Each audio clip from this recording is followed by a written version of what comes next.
Halo, Van. Halo, Mas Rifki. Ya, apa kabar? Sehat, Mas. Sampean gimana, Mas? Ya, alhamdulillah.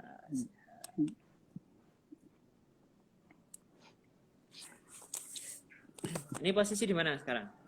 Di Jogja aku, Mas. Tertahan Oh, di kita. Jogja. Ah, Oke, ah. siap.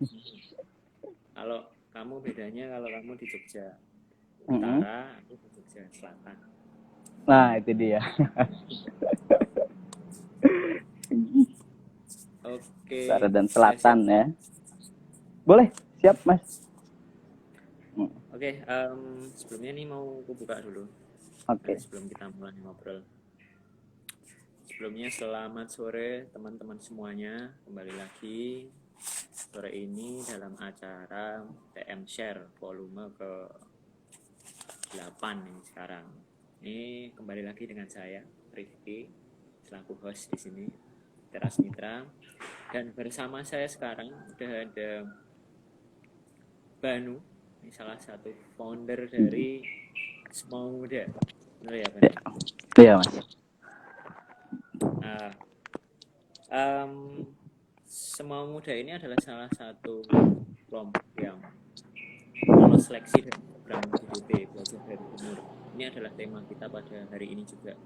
Jadi tema kita hari ini dan minggu lalu sama, cuman narasumbernya yang Mm. berbeda dan mungkin nanti penjelasan tentang apa yang dilakukan dari Belajar dari Timur ini mungkin yang berbeda ya. Mm. Nah, uh, kemarin sih ada yang sempet tanya gitu tentang apa sih sebenarnya program Belajar dari Timur gitu, dan Ya. belum belum sempat jelaskan secara detail sih, kita belum sempat jelasin Mm. secara detail. Jadi aku akan coba menjelaskan dulu nanti sebelum kita masuk proses ngobrol sharing-sharing apa kegiatan yang akan melakukan ya. Oke. Jadi sebenarnya program belajar dari timur ini adalah sebuah program yang diinisiasi oleh Teras Mitra di Mm. akhir tahun 2018. Jadi pada waktu itu Teras Mitra membuat sebuah program yang isinya itu adalah mengumpulkan anak-anak muda um, kota gitu, ditemukan dengan anak-anak muda yang ada di desa di daerah waktu itu, uh, kita memilih Indonesia bagian timur. Nah, kita mencoba untuk mengajak anak-anak muda kota dan desa Mm. berkolaborasi membuat sesuatu program gitu yang nantinya bisa memberdayakan masyarakat di sana. Ya. Benar ya, kan ya? Iya, betul, Mas. Nah, Kurang lebih gitu. uh, pada program belajar dari Timur Batch pertama ini pada waktu itu kita laksanakan di Yogyakarta.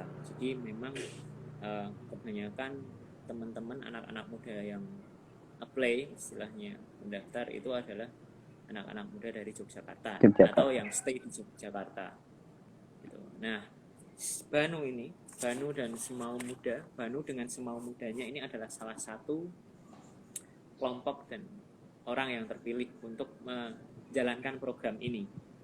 Ya. Nah, sebenarnya prosesnya lumayan Mm-mm. panjang ya kan. Iya, Mas, Mungkin betul. Mm.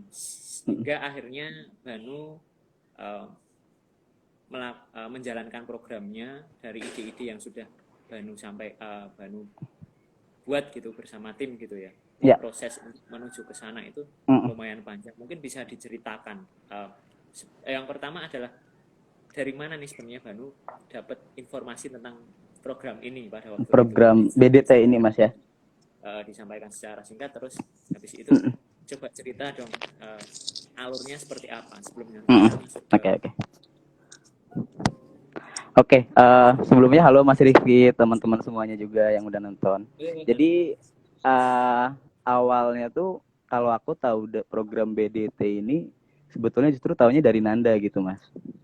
Jadi memang awalnya yang mengikuti secara langsung ya, yang benar-benar dari awal itu Nanda kayak gitu. Jadi Oke, Nanda ikut program BDT Nanda ini ini. sebentar. Mm-mm. Nanda ini Timu ya, Timu Ya, di Semau Muda. betul. Oke. Jadi kami tuh di Semau Muda foundernya bisa dibilang ada 2 orang gitu, Mas. Jadi memang dari BDT ini akhirnya muncul ide karena ada beberapa titik temu ya, ada simpul yang akhirnya ketemu.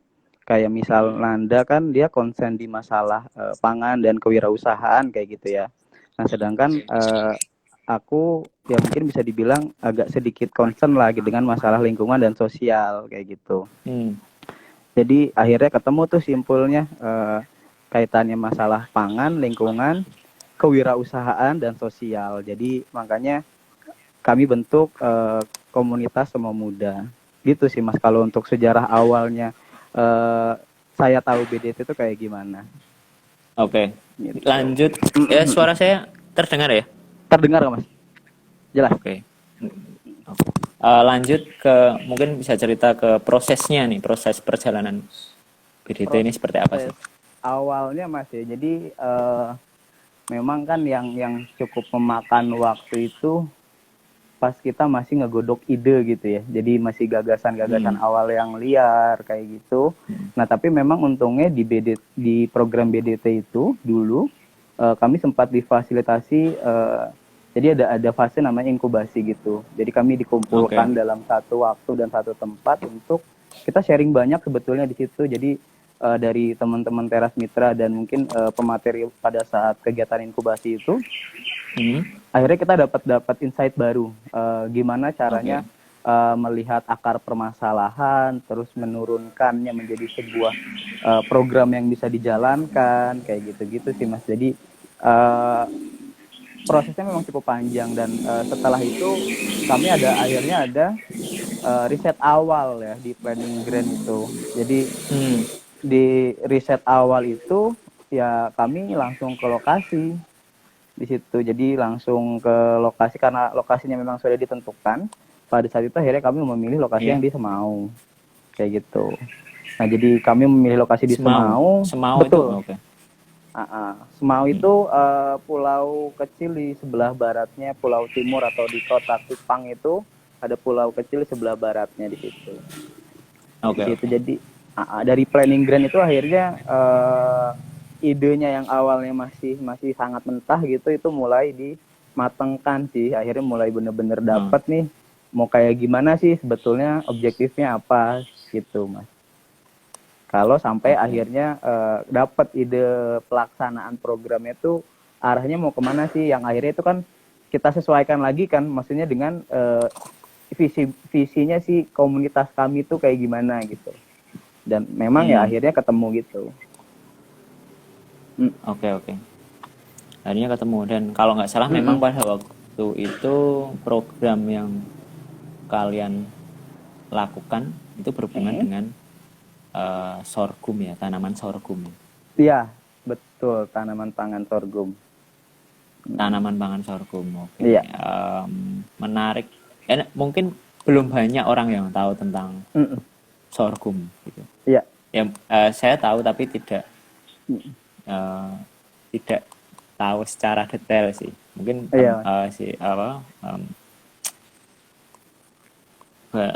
bisa ceritakan gitu. Sebenarnya sorghum itu tanaman apa gitu. Terus kenapa akhirnya kamu tertarik untuk membahas isu ini?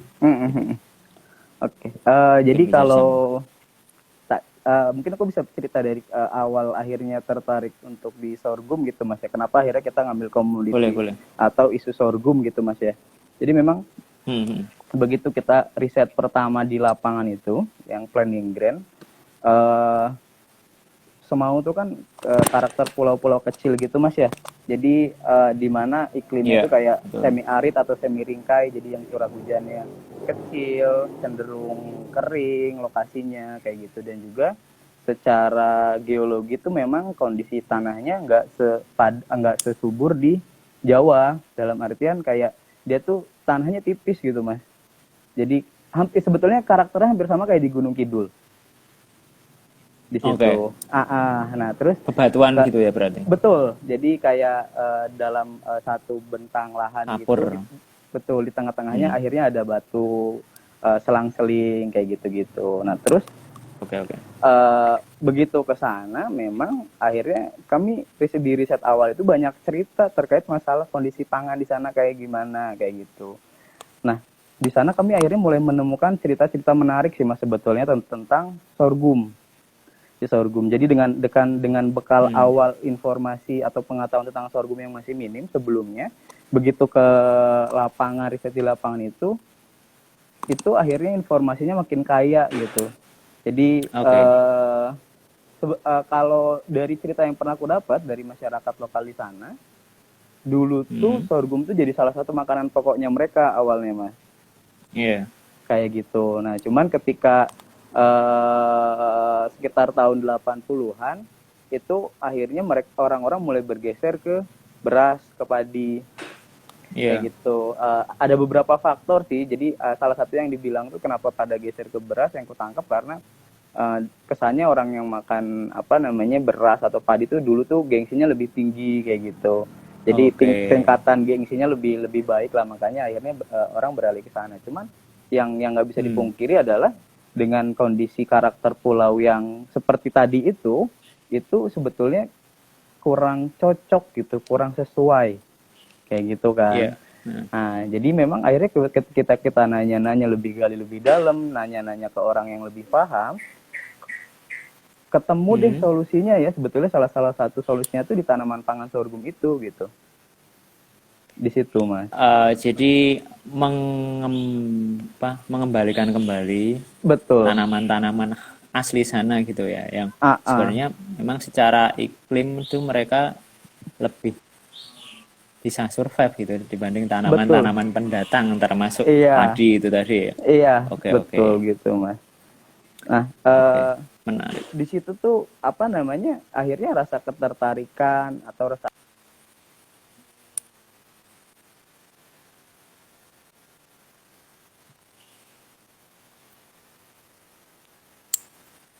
Waduh, delay.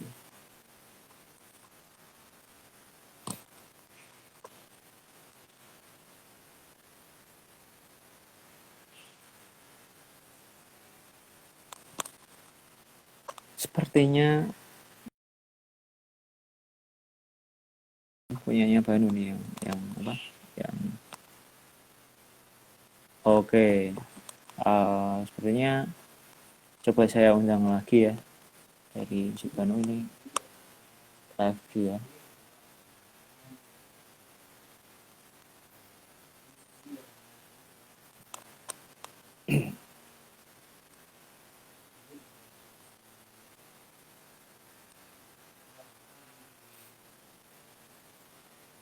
Oke, tunggu dulu.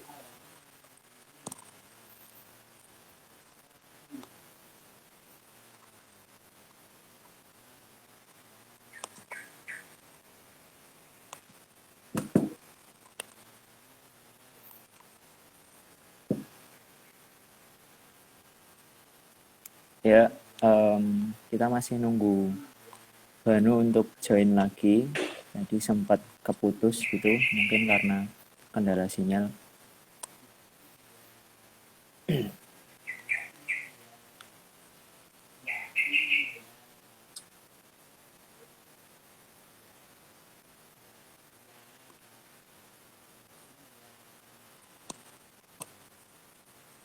Invite lagi Mas. Udah aku invite nih.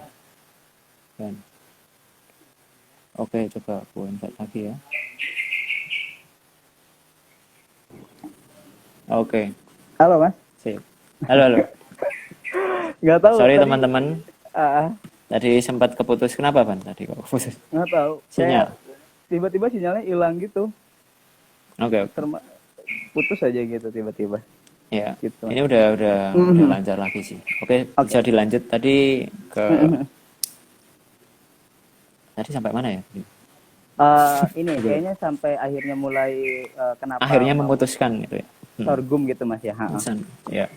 Ya dari apa namanya, dari cerita yang tadi kusampaikan itu akhirnya antusiasme kami, rasa penasaran terutama dan ketertarikan terkait tanaman pangan sorghum ini mulai muncul gitu Mas, mulai menguat sebetulnya.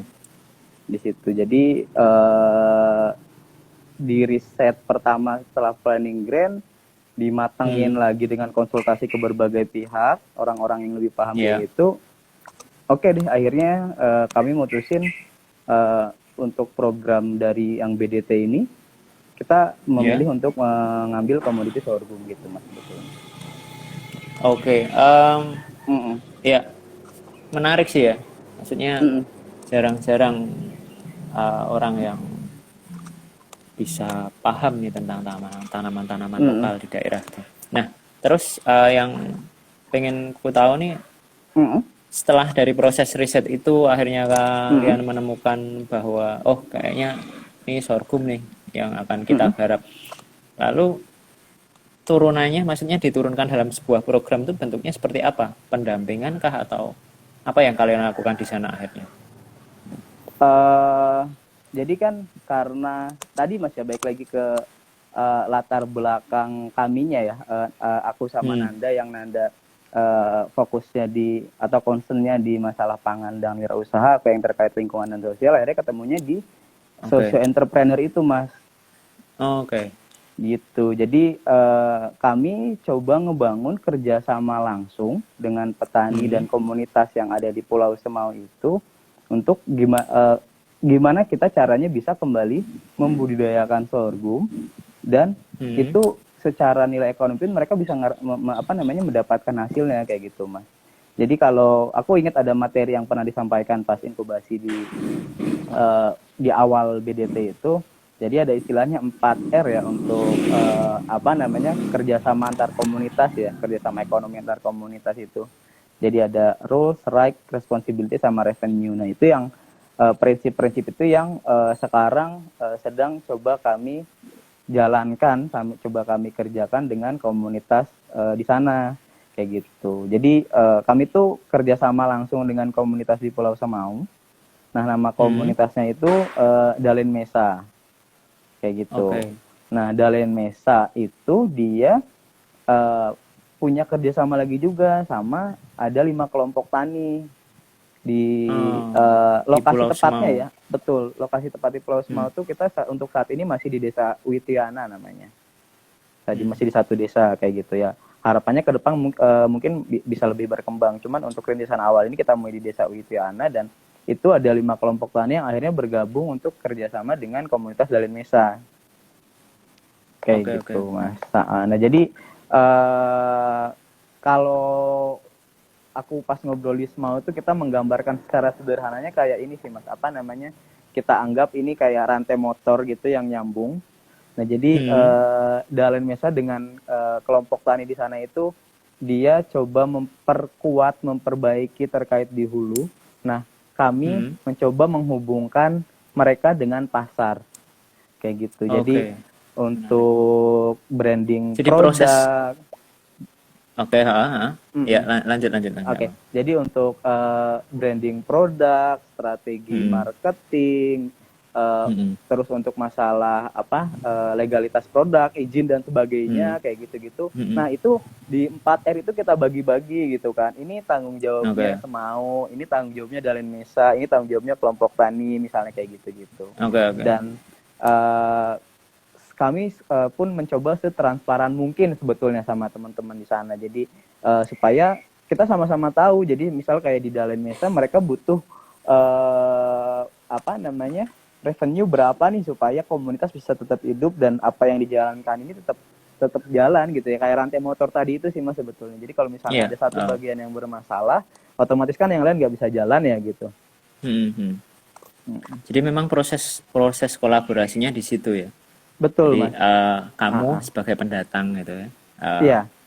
dan ada apa namanya kelompok muda di sana Mm-mm. namanya Dalan Mesa, Iya. yang dia yang mendampingi langsung kelompok-kelompok tani sorghum yang ada di sana gitu. Nah di sini tugasmu, salah satu tugasmu adalah menghubungkan, berarti ya menghubungkan si Betul. petani ini dengan pasar Iya, betul gitu. mas. Ah, ah. Oke, Salah menarik. sat salah satunya ya Salah meskipun satunya dan branding mungkin ya. iya betul mas. Meskipun jadi ternyata kita kemarin itu sempat dapat kendala gitu mas. Hmm. Gitu. Jadi Mungkin bisa ternyata diceritakan juga tuh. oke. Jadi ternyata apa yang udah kita rencanakan di awal itu nggak bisa Iya. jalan gitu aja gitu kan. Ternyata Oke, oke. ada trouble nih gitu kan. Nah, Benar, ketika benar. begitu kita cek masalahnya di mana, memang akhirnya permasalahan di hulunya cukup cukup sulit lah kayak gitu. Nah, jadi Iya. gini Mas, sebetulnya kan ini kita udah masuk periode panen kedua ya, atau masa masa tanam kedua lah hitungannya, Hmm. untuk kerjasama antara atau kolaborasi kami dengan Dalin Mesa itu. Nah, Oke. di panen pertama itu dari target yang cukup tinggi, ternyata ketika panen tuh bisa dibilang hampir sebagian besar tuh gagal panen, Mas. Gagal panen. Iya, hampir Oke, sebagian faktornya besar apa? gagal panen. Nah, jadi Faktor yang menyebabkan gagal panen. akhirnya kita evaluasi bareng kan. Nah, dari Ah, hasil evaluasi itu akhirnya aku dapat salah satu faktornya itu sebetulnya ini, Mas. Kalau dari lingkup komunitasnya ya, itu karena hmm, ketika masa tanam sorghum itu yang pas pertama itu dia oke. bersamaan dengan masa tanam bawang. Bawang. Betul. Oke. Jadi akhirnya petani itu lebih, ya udah aku mending ngurusin bawang dulu aja deh gitu, karena itu hasilnya udah jelas nih, udah kelihatan kayak gitu kan. Nah, yang Hmm, sorghum ini belum ada gitu. Nah, makanya akhirnya eh, kami cari cara nih gimana caranya bisa petani yakin bahwa sorghum ini punya nilai gitu. Ada nilai hmm. ekonominya, ada nilai gizinya kayak gitu-gitu. Itu salah satu Oke, faktor ya. berarti. Terus meskipun yang Ya. kedua itu ada faktor hama burung juga, Mas. Hmm, Mm-mm. berarti tantangannya lumayan Betul. banyak ya.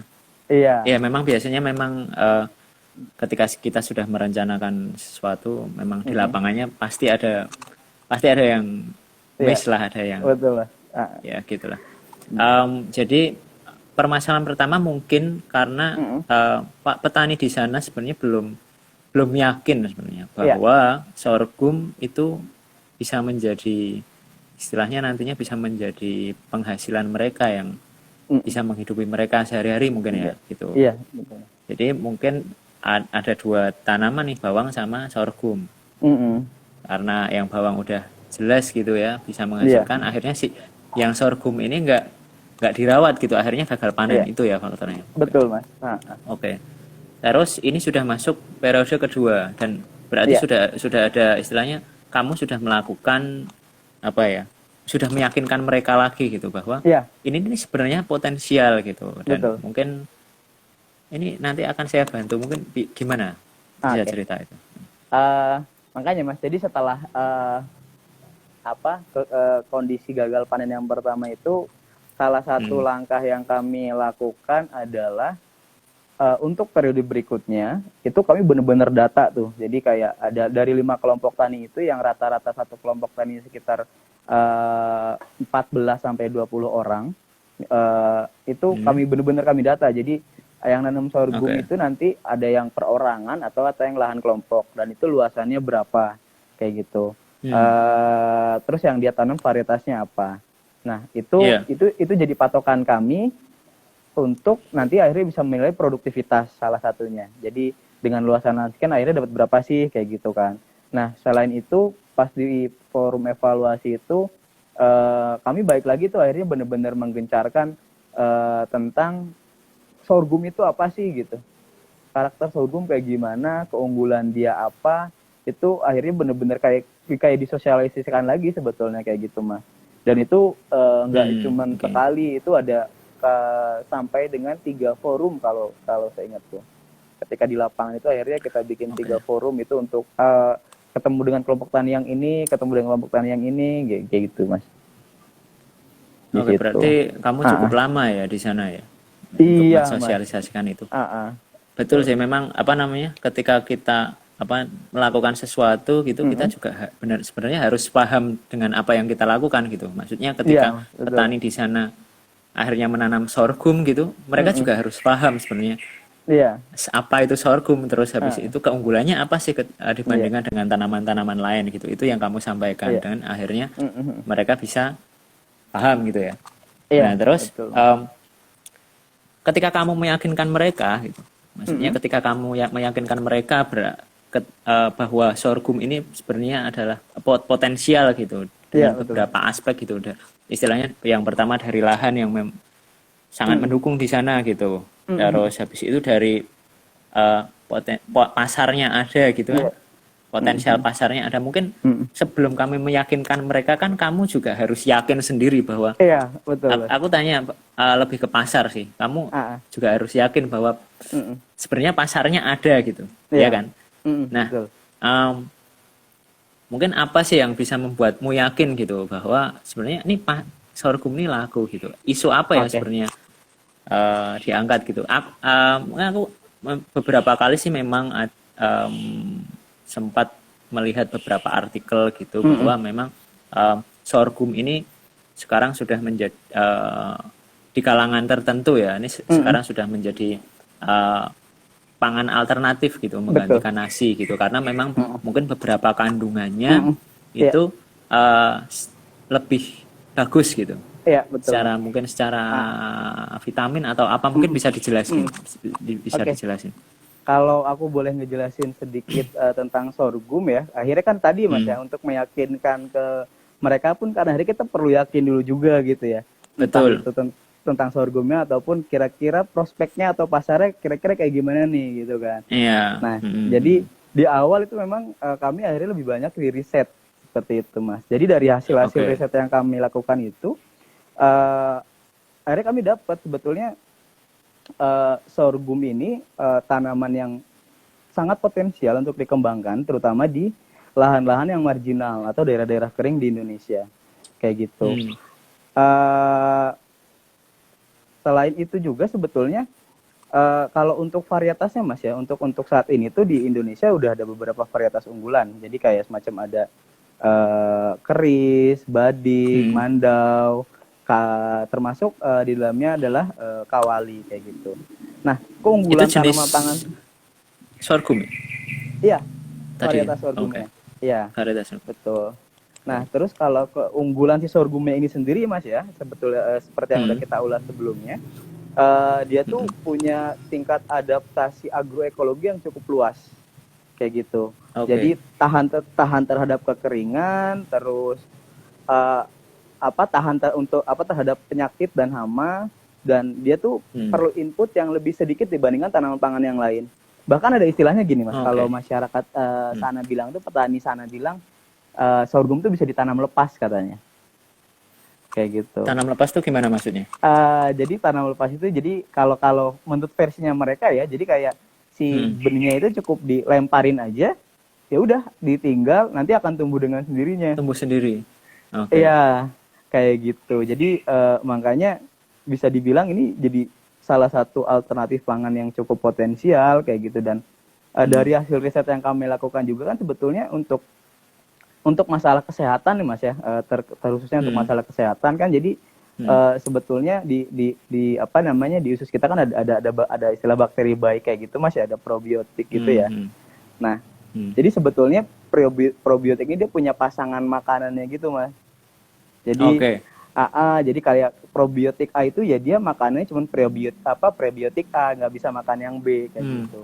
Dan penting untuk menjaga keragaman bakteri baik itu kayak gitu. Jadi makanya ketika pangan kita lebih monoton itu aja, akhirnya Hmm. keragaman itu bisa apa namanya, bisa terancam lah, akhirnya cuma satu jenis doang, akhirnya tuh berpengaruhnya di masalah kesehatan kayak gitu.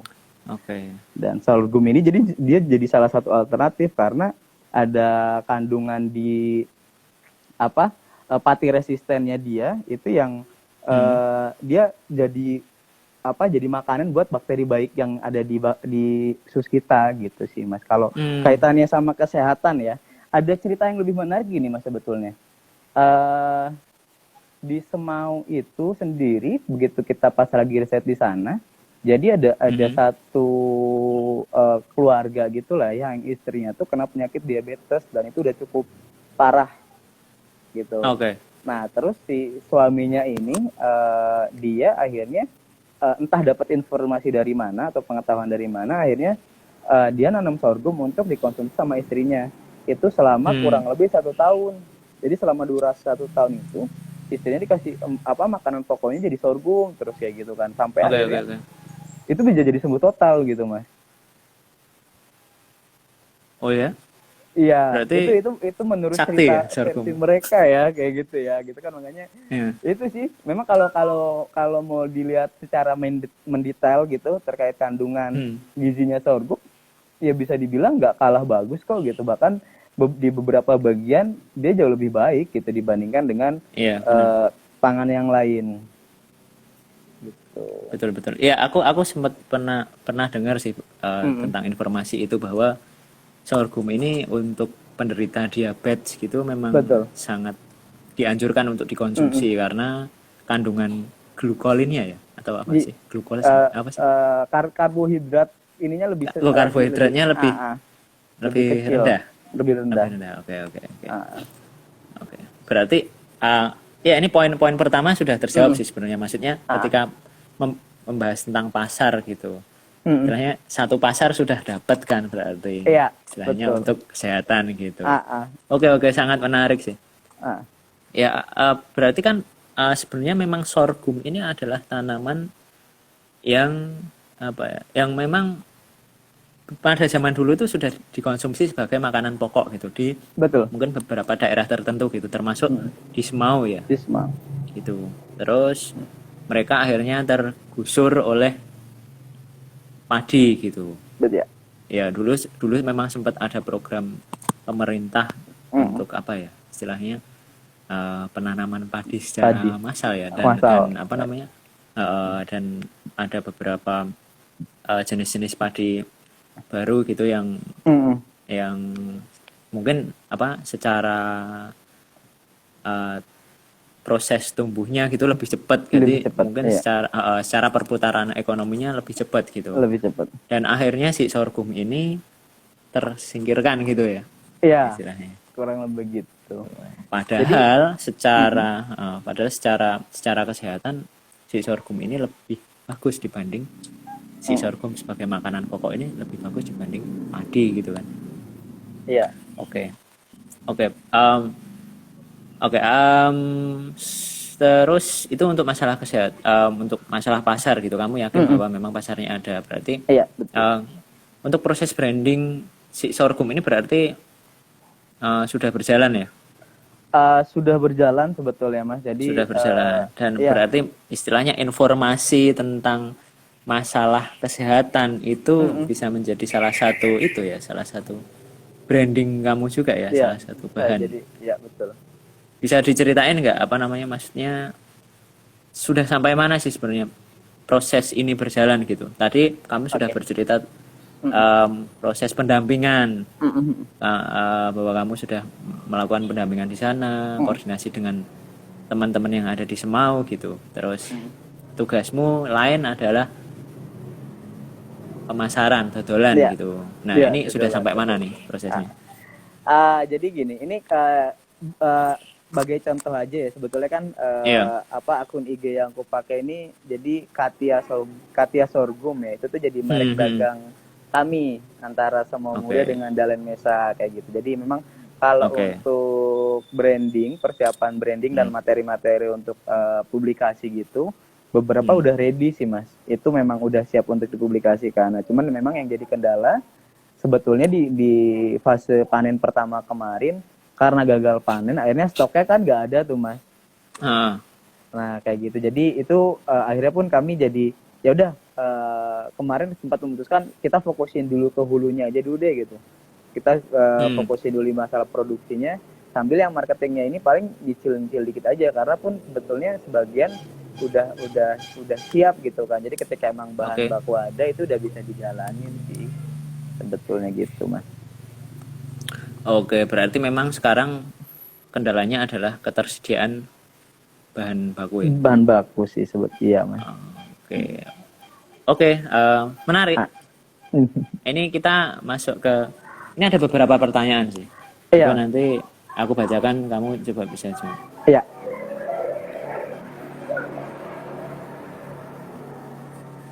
Tuh, bentar. Panjang scrollnya.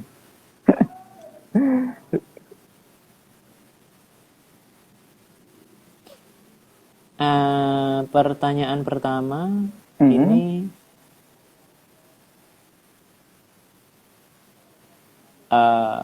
sorghum itu bisa diolah jadi apa aja sih gitu? Oh, Nah, ini menarik oke. nih Ya, pertanyaannya. jadi eh, sorghum nih kalau kita bicara tanaman utuh ya, jadi kalau Hmm. untuk bijinya itu sendiri, itu dia Hmm. bisa dimanfaatkan yang jelas untuk pangan. Jadi olahannya itu bisa bisa bisa variatif mas. Jadi ada yang Oke. eh, itu bisa juga kita kayak tanak jadi nasi gitu sih mas sebetulnya. Salah satunya ya, salah satu Hmm. alternatifnya kalau misalnya mau jadi nasi langsung itu tinggal dimasak aja jadi nasi aja kayak gitu. Nah, cuman memang karena apa namanya karena susunan patinya ini sorghum lebih lebih tinggi dibandingkan dengan beras, akhirnya dia lebih Hmm. lengket gitu, Mas. Jadi mungkin kalau orang Oke. yang nggak sesuai, yang nggak cocok lah ya, yang nggak cocok itu kayak masih Hmm. aneh gitu kan, kayak Nah, gitu. ya itu Nah, masalah kebiasaan aja sih, betul iya kan? masalah kebiasaan. Nah, tapi kami bersama dengan Dalan Mesa itu akhirnya bikin inovasi. Jadi yang si bijinya itu ada yang kami bikin dalam bentuk tepung Hmm. juga, Mas. Gitu. Oke. Nah, Tepung. kalau tepung sorghum. Oh, berarti jadi bahan baku ya? Nah, betul, Mas. Jadi kalau udah Hmm. jadi tepung itu ya kita mau bikin kue, mau bikin roti, itu sebetulnya udah bisa, tapi memang karena sorghum kan gak ada glutennya nih ya, nggak kayak Hmm. tepung terigu ya. Nah jadi akhirnya Hmm. dia nggak sekenyal, nggak selengket tepung terigu gitu sih mas. Jadi mungkin Oh, kalau di oke. beberapa olahan itu akhirnya harus tetap dikasih tepung terigu juga gitu. Tapi intinya adalah ketika itu udah jadi tepung, ini sorghum Hmm. hampir sama kayak tepung lain kok dia bisa diolah jadi apapun gitu. Jadi pernah itu pas Oke, kita di berarti Semau dibikin hmm, gorengan gitu mas, gorengan. Oh, goreng jadi kayak pisang. gantiin tepung buat ngelapisin si pisang itu ya? Iya Jadi pisang goreng gitu ya? betul. Oke, menarik, menarik. Dan itu Ya memang berarti sebenarnya nggak tahu karena cara masak atau gimana jadi lebih crispy gitu aja sih. Kemarin itu lebih renyah oh lah. ya, Iya. Atau cara masak ya aku nggak tahu. Cuman yang ku tangkap akhirnya enak aja sebetulnya. ya menarik. Ah, berarti untuk cara masaknya pun sebenarnya nggak susah ya, karena memang Mm-mm. ah, ini juga jadi soal nanti ketika Mm-mm. maksudnya sayangnya kan beras nih gitu, beras tuh Iya, masaknya gampang gitu. iya betul. Berarti kan sorghum juga harus lebih gampang seharusnya ya. Ya harus. Dan Iya, memang iya. sudah terbukti gitu. Ini Ah, cuma ah. masalah kebiasaan aja gitu. Kebiasaan aja sih mas. Oke, Nanti kasih um, tularin. ya menarik menarik. Oh ini mas, Um, kalau aku boleh nambahin. hmm, Nah jadi itu kan tadi dari apa namanya dari bijinya ya. Nah si uh, batang sorghumnya itu sendiri. Jadi hmm, di beberapa varietas sorghum itu ada yang batangnya akhirnya bisa dimanfaatkan jadi energi gitu mas. Jadi bioetanol. bioetanol Iya, untuk itu bahan bakar gitu. pengganti bahan bakar Minyak. itu apa namanya Ah, kayak ah.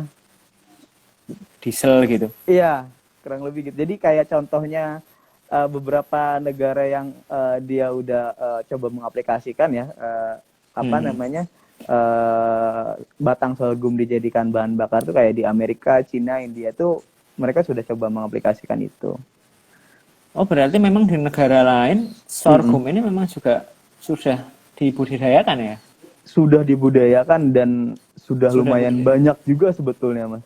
Oh sudah menjadi industri mungkin ya? Betul, sudah menjadi Berarti industri. Indonesia ini telat gitu, telat Iya. tahu gitu sebenarnya. Nanti kita jadi Padahal pasar lagi aja kan, Mas. iya, benar akhirnya itu nanti. Oke, menarik sih, menarik, menarik.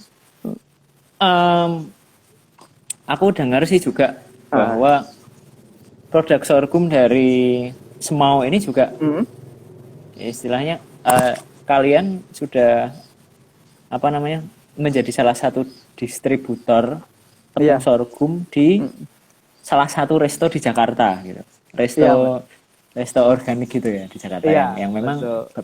memang eh, resto ini support untuk Mm-mm. apa namanya produk-produk komunitas gitu. Iya.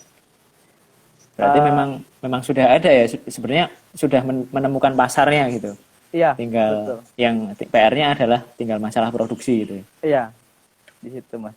Makanya yang kemarin itu pasarnya sebetulnya udah sebagian udah siap gitu kan. Cuman akhirnya masalah di produksi, ya kita fokus ke produksi dulu. Nah, untuk yang sekarang mungkin kami sudah bisa bantu untuk menuhin kebutuhan pasar sih Mas untuk sorghum. Karena yang sekarang terakhir komunikasi hasil panennya jauh lebih baik.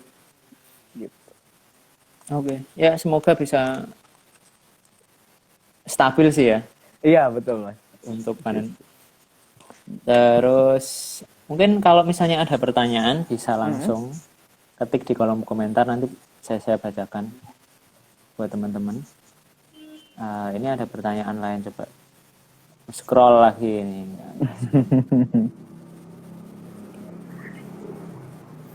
Oh iya, ini kan sorghum semau ini udah di branding namanya Katia Sorghum. Iya, Nah, betul. Ini ada pertanyaan sih. Ini kira-kira kalau mau beli di mana gitu? Nih aku bantu jawab nih. Aku bantu jawab. Nah, karena Katia Sorghum ini kan akhirnya Sama Muda kan akhirnya menjadi salah satu mitranya Teras Mitra gitu. Nah, jadi teman-teman yang memang mungkin bisa tertarik dengan atau pengen nyicipin sorghum gitu dalam bentuk tepung ada, terus butiran ada, teman-teman bisa beli di tokonya Teras Mitra gitu. Nanti bisa cek di Teras Mitra Toko di Instagramnya gitu. Terus kalau misalnya teman-teman maksudnya di daerah Jakarta sih ya, di Jakarta teman-teman bisa dapetin produk ini di Resto Parara. Lokasinya aku lupa, nanti bisa dicek sih. Di Resto Parara ada, dan teman-teman juga bisa ngicipin hasil dari pengembangan si sorghum ini selain dikonsumsi sebagai makanan pokok gitu. Ada brownie sorghum kalau nggak salah di sana. Nah, teman-teman bisa datang ke situ untuk ngicipin gitu. Nah, kalau misalnya tertarik bisa beli. Ya. Gitu ya. Iya, Mas. Ini aku bantu promosi nih.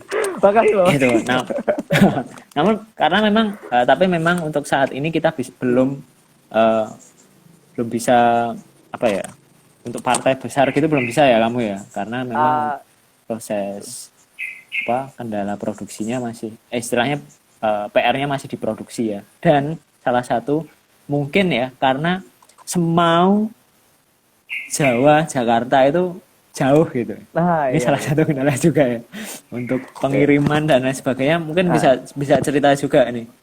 Iya, Mas. Gimana nih ngirimnya? Ini cukup menarik sih untuk masalah distribusinya ini, jalur distribusinya. Jadi memang begitu akhirnya kami buat kesepakatan dengan komunitas Dalen Mesa, itu kami mulai mikirin juga nih, kira-kira pengirimannya kayak gimana kan dari dari Kupang ke Jogja ini. Ya akhirnya itu cukup menariknya karena dari biaya dan waktunya pun lumayan tinggi gitu Mas. Waktunya ya itu paling nggak tuh sekitar 1 minggu lah untuk pengiriman, 1 minggu sampai 2 minggu gitu untuk pengiriman dari Kupang ke Jogja kayak gitu. Dan ya itu jadi kayak puzzle sendiri yang akhirnya kami harus utak-atik nih, ini gimana kan gitu enaknya. Oke. Tapi solusi sudah dapat ya? Solusi untuk sejauh ini udah dapat, nah. Oke, ya mungkin ini salah satu bentuk komitmen kalian juga ya, maksudnya bahwa ya ini salah sebuah tantangan gitu. Iya. Tantangan, mungkin salah satu tantangan. Oke, menarik, sangat menarik. Iya. Mungkin teman-teman ada yang mau tanya? Oh, ini ada pertanyaan lagi nih. Tanaman sorghum ini mudah terserang hama penyakit gak, Mas? Nah, kalau dari riset yang ku baca, mungkin tadi udah kita ulas juga ya. Sorghum ini dia justru salah satu tanaman pangan yang paling tahan, nggak mudah terserang penyakit kayak gitu. Jadi salah satu contohnya gini Mas. Jadi di daunnya si sorghum itu dia tuh ada lapisan lilinnya gitu di bagian epidermisnya kayak gitu. Nah jadi lapisan lilin itu yang menyebabkan si tanaman sorghum ini akhirnya mampu bertahan dari kekeringan ataupun dari penyakit sih. Itu salah satu yang informasi yang kami dapatkan ketika kami riset tentang sorghum sih, Mas. Oke. Berarti secara secara ketahanan si tanaman sendiri ini juga lumayan. Yang pertama tadi dia tahan di cuaca yang Kering. minim hujan ya, Minim cuaca hujan, kering curah gitu. hujan kecil, betul. Terus habis itu tahan dengan hama gitu. Iya. Oke, menarik. Dan katanya memang panennya pun juga nggak cuma sekali. Maksudnya kalau beda dengan beras padi. Banyak. Padi dia hanya bisa dipanen sekali, terus habis itu tanam lagi gitu. Kalau Iya. sorghum katanya memang bisa berkali-kali, benar nggak sih? Iya, betul Mas. Jadi Oh gitu ya. iya, jadi dari yang hasil panen kemarin pun pas kita ke lapangan itu pas mau memang si sorghumnya ini ketika panen dipangkas sekian jarak dari ujungnya itu, terus kayak ditinggalin sekitar 2 bulan atau 3 bulan tuh dia akan tumbuh lagi sebetulnya. Akan Oke, bisa sampai berbuah berapa kali? Uh, sebetulnya kalau dari info yang ku dapat itu sharing sama petani bisa sampai 3 kali Mas. Tapi kan memang hasilnya jadi menurun gitu loh. Jadi yang pertama pasti banyak kan, yang kedua akan lebih sedikit, yang ketiga juga lebih sedikit gitu Mas. Oke. Ya. Ya pada intinya nggak cuma sekali lah ya. Iya, betul. Kan kalau dibandingkan padi, jagung kan sekali terus tanam baru lagi gitu ya. Ya sebenarnya untuk manfaatnya sebenarnya lebih banyak sih ya, dari hal apapun sebenarnya, dari kesehatan, terus dari cara menanam, terus ketahanan gitu, ya dibandingkan tanaman-tanaman pokok lain gitu. Iya. Termasuk beras ini tuh. Terus yang pengen aku tanyakan lagi nih, sebenarnya apa sih gitu yang membuat akhirnya si sorghum ini kalah pamor nih sama tanaman-tanaman pokok lain gitu. Padahal secara apapun kalau aku lihat dari ceritamu tadi itu lebih gitu. Yang pertama mungkin ya Mas, kalau tadi kalau dilihat dari sejarah akhirnya perkara gengsi itu kan, kayak makan beras orang lebih gengsi gitu kan.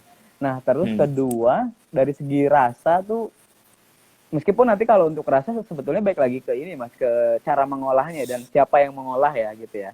Iya. Nah, cuman memang karena si sorghum ini kan dia punya ada senyawa tanin tuh di dalam si sorghum ini, dan si tanin ini yang akhirnya dia bikin si sorghumnya jadi sepet gitu rasanya. Oke. Gitu. Nah makanya dengan dibuat jadi tepung itu adalah salah satu solusi untuk mengurangi kadar taninnya gitu. Padahal sebetulnya tanin itu kan anti nutrisi ya. Jadi sebetulnya dia tuh senyawa yang baik Mas dalam kadar tertentu, tapi dia dapat mencegah penyakit kanker, kardiovaskular, diabetes dan sebagainya kayak gitu. Tapi memang akhirnya kalau terlalu banyak dia dapat mengendapkan protein yang di tubuh gitu, Mas. Oke. Berarti lebih kerasa ya. Iya, salah satunya kerasa akhirnya. Makanya inovasi olahan itu jadi penting sih. Oke. Masih ada waktu 10 menit ya. Mau tanya apa lagi ya? Buka. Ya teman-teman yang mau tanya silahkan loh ya. Oh ya, kaitannya dengan program yang dilakukan sama Semau Muda ini ya. Ya, program ini berjalan. Iya. Itu berdasar apa? Dari program BDT yang diinisiasi oleh Teras Mitra. Itu, dan untuk program ini itu didanai sama GF SGP. Ya, benar ya? Iya, betul Mas. Dan mungkin sebenarnya aku pengen tanya balik lagi ketika kamu dan teman-teman berada di lapangan gitu. Mungkin ada ketika kamu akhirnya menyampaikan idemu kepada para petani ini atau teman-teman yang ada di sana gitu, apa tanggapan mereka di awal? Apakah langsung percaya gitu? Apa ternyata memang ada pro dan kontra gitu? Mungkin bisa dijelaskan. Yang pertama sebetulnya gini Mas, kalau yang aku tangkap ya akhirnya pas riset di awal itu, paradigma di petani itu kan cukup simpel ya Mas. Maksudnya kayak kita mau nanam apa aja nggak masalah gitu sebetulnya. Yang penting hasilnya jelas gitu. Apakah dia bisa menghasilkan uang atau bisa dia konsumsi sendiri, atau paling jelek-jelek untuk pakannya lah kayak gitu kan, untuk ternaknya kayak gitu. Nah, jadi ketika misalnya kita menawarkan sesuatu yang baru, itu ya pasti prosesnya nggak gampang kayak gitu. Jadi kita harus mulai lagi menjelaskan kenapa harus dicobain, kenapa harus sorghum misalnya kayak gitu-gitu sih Mas. Jadi ya tantangan di awal cukup menarik sih untuk akhirnya bisa menemukan apa namanya titik temu antara kami komunitas Dalen Mesa sama kelompok tani kayak gitu-gitu. Seru sih ya. Lumayan lah. Seru banget sih sebetulnya, bukan lumayan, seru banget. Seru ya. Oke. Ini ada pertanyaan lagi nih. Aku udah mulai kehabisan pertanyaan soalnya. Ini saat sorghum sudah menjadi olahan tepung, akan tahan berapa lama kira-kira? Kalau udah jadi olahan tepung, sebetulnya daya tahannya pasti lebih turun ya dibandingkan masih dalam bentuk grain atau biji-bijian gitu ya. Tapi memang nanti itu tergantung penyimpanan sih Mas. Kalau misalnya kayak kita hampir sama dengan tepung terigu, kalau misalnya tempat penyimpanannya rapat, bagus kayak gitu, bersih juga, itu 2-3 bulan bahkan sampai 6 bulan dari info yang ku dapat itu masih bisa tahan sebetulnya Mas. Oke. Tapi memang ketika tapi kalau misalnya tempatnya baik lagi ya, kalau misalnya tempatnya kotor terus ada kontaminasi apa, itu resiko untuk rusak lebih gampang atau lebih mudah. Oke. Ini ada satu pertanyaan terakhir sebelum kita tutup nanti. Iya.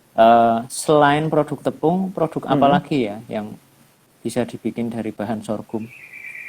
Oke.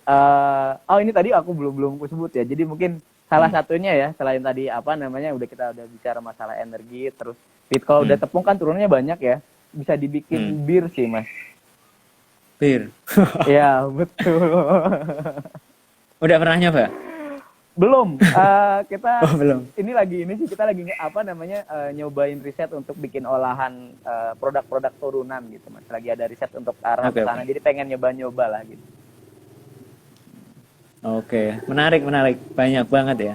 Maksudnya hal yang bisa kita kita eksplorasi dari si sorghum ini sebenarnya. Iya. Oke. Ya. Sangat menarik obrolan kita pada sore hari.